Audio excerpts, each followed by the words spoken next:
So here's a walk around in my 1976 GMC Motorhome. I've been working on it all last year to put the solar array up on the roof. I'll walk into that, and I also want to show you what I've done to the interior. So let's get started. So here's a look. Sorry that the view isn't great, but this is what it looks like from the underside. All of the aluminum angles and flats are all pop riveted into place. The key is this block right here. So this block is both bolted and epoxy. It's a special kind of automotive epoxy adhered to the aluminum roof, and then I put a marine coating on the rest of the roof to finish it off.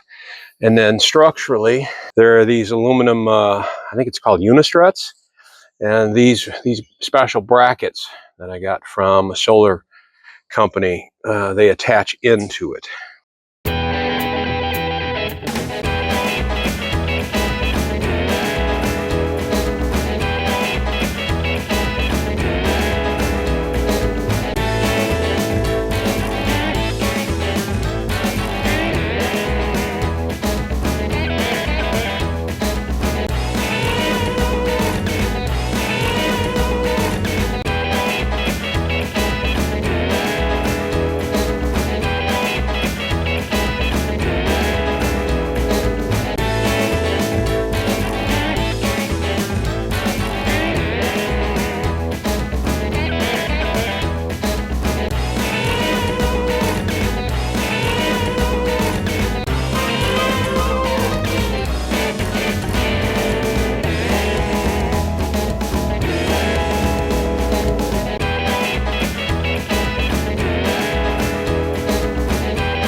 Continuing on the outside, I want to show you how I've done the water and the propane.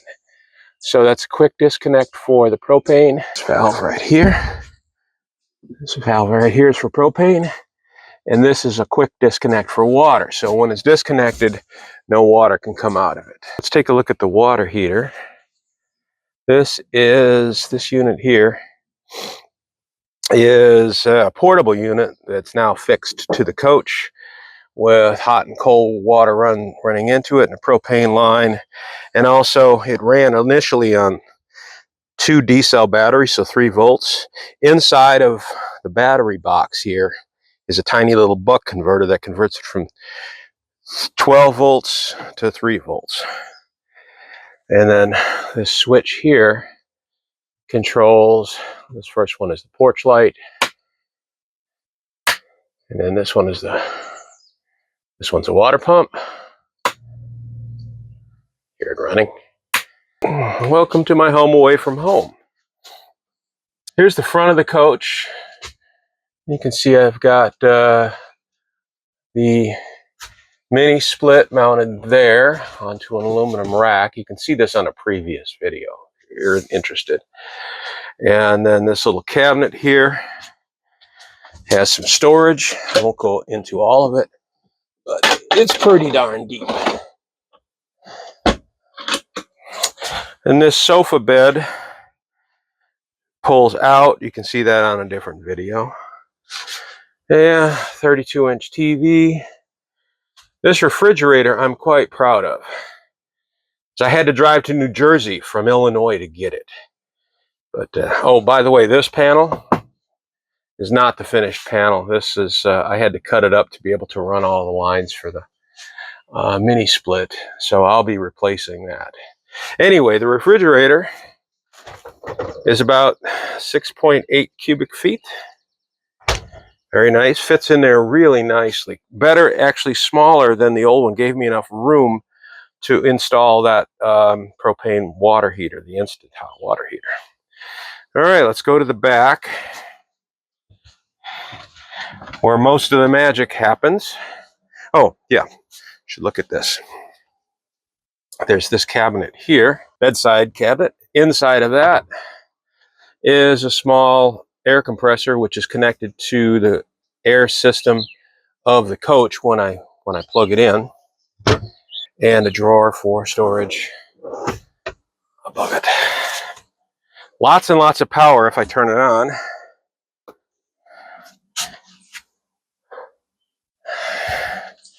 (120 volts and 12 volts. But that's where the magic really happens. So that's an EG4 inverter, converts it from the solar on the roof and the 48 volts in the coach to 120 usable AC volts. And all of these panels have been replaced. The original were, I think, plastic laminate particle board. This is hardwood plywood and an actual hardwood. So this is oak here, and this is a maple finish. Now, where the business happens. There you've got two 48 volt batteries, so 10 kilowatts of power.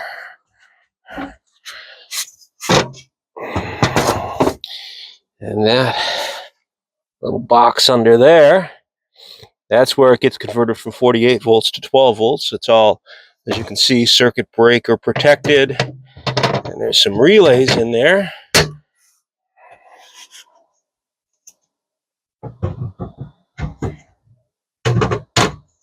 Those panels are held on by magnets, by the way.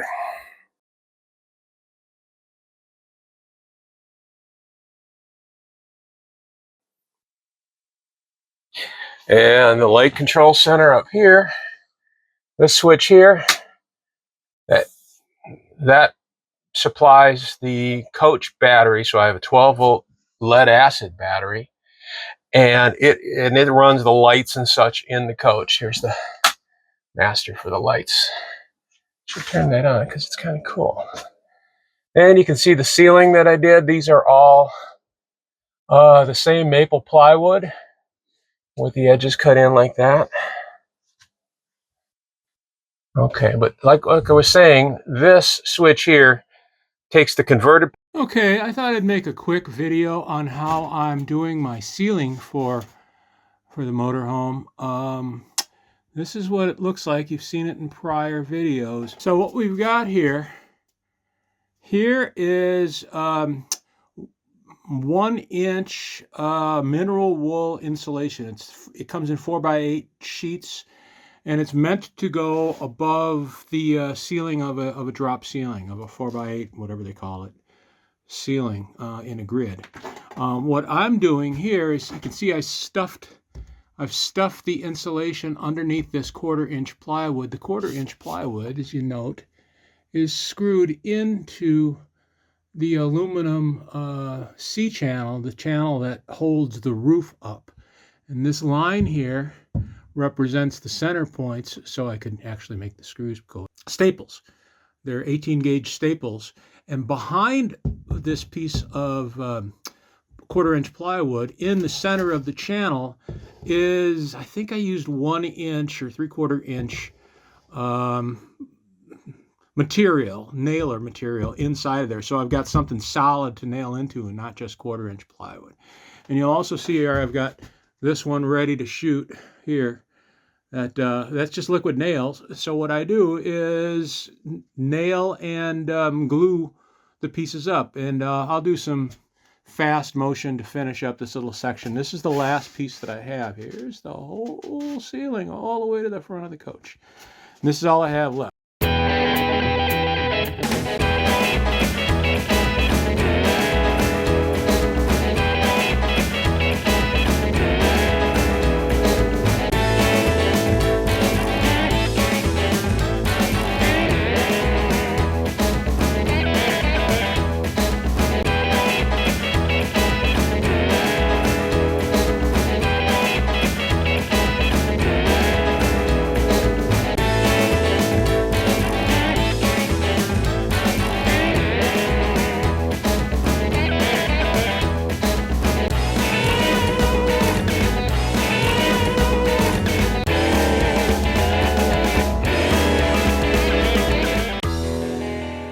All right, so this switch here is putting in about 13.7 volts into, turn off the lights, into the lead acid battery. I'll go show you that.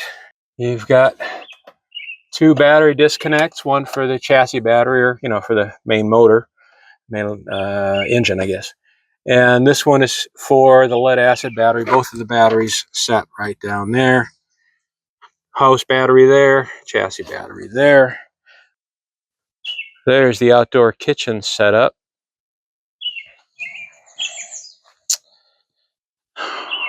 You'll notice here is a power line or power setup, but I haven't finished that one yet. Okay, gonna try cooking outdoors, something quite different. Got steak here. It's already been in the sous vide to 145 degrees, and then I got this thing heating up. Oh, it's getting warm. Takes a while to get the flat top hot, but it's coming. And this is an induction cooktop, and that's what I'll be cooking the carrots in.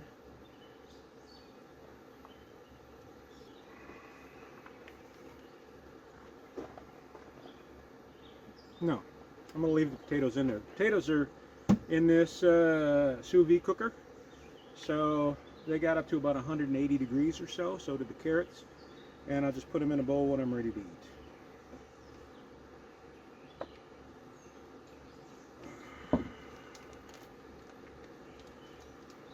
That's good enough. Here we go.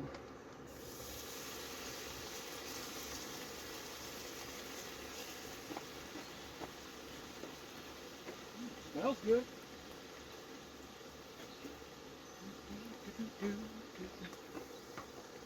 Nothing fancy about this recipe, just some butter, some parsley flakes, salt and pepper. And that's it. So I want to put a little glaze on them,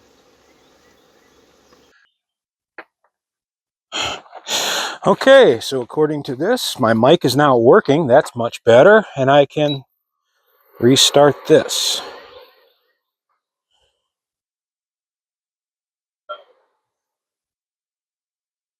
I don't know if you can see the steam coming off of that guy, but that's just residual from the sous vide. Kind of cool, I think. But this induction is, to me, the hottest ticket. I mean, it's using such a low amount of power to do this. I think I'm going to go to high. 425, it says.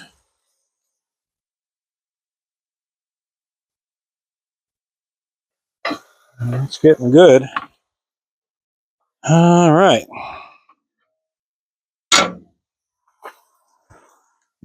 Actually, I want to see if this is hot enough.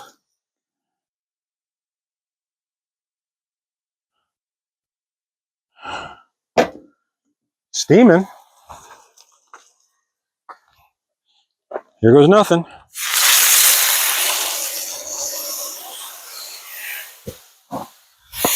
Oh, yes. I could have had this on level better.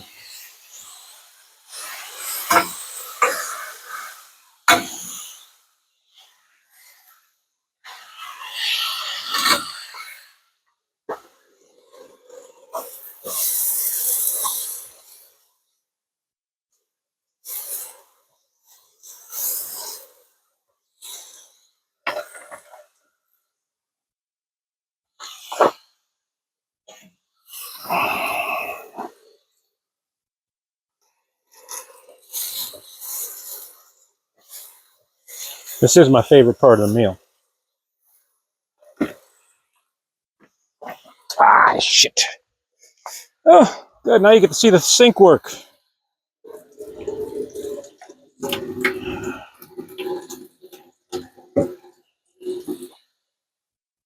How does this work, you may ask? Well, the water line, the water pressure comes from the motorhome, and then there's a hose that connects it to it.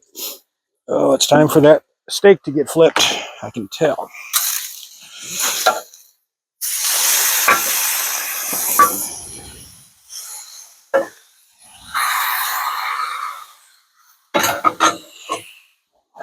How's this looking?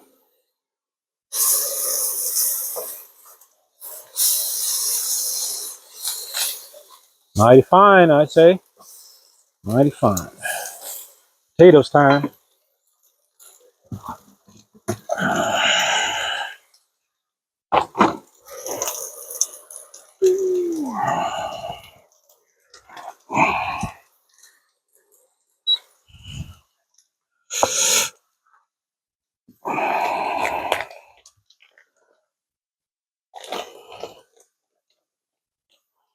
Mashed potatoes. How about a little butter on there? Sounds like a good idea.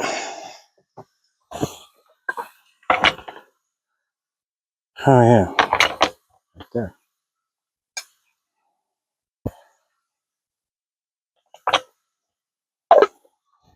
I keep the butter in the microwave under here. And I think that's about good.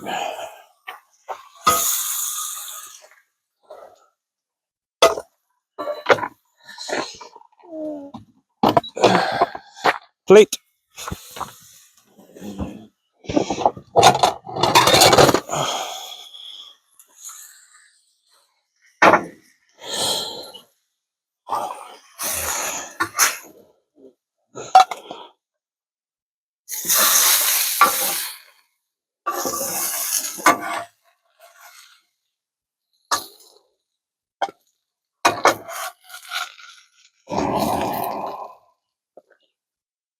Don't worry, I'll show it to you.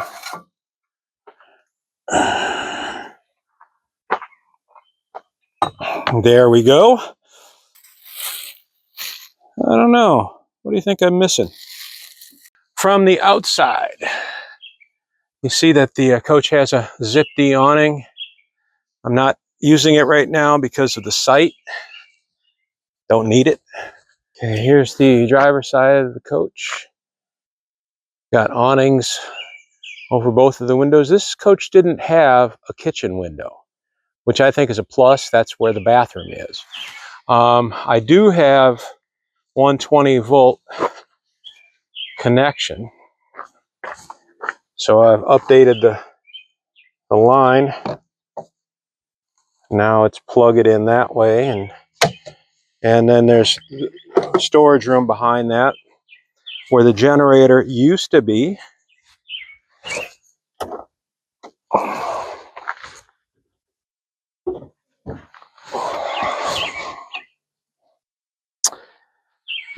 Where the generator used to be is now really necessary storage. And here's the back. Right now I've got a box full of firewood on the back. There's the other half of the mini split. I believe it's a 15K. Got it from Home Depot.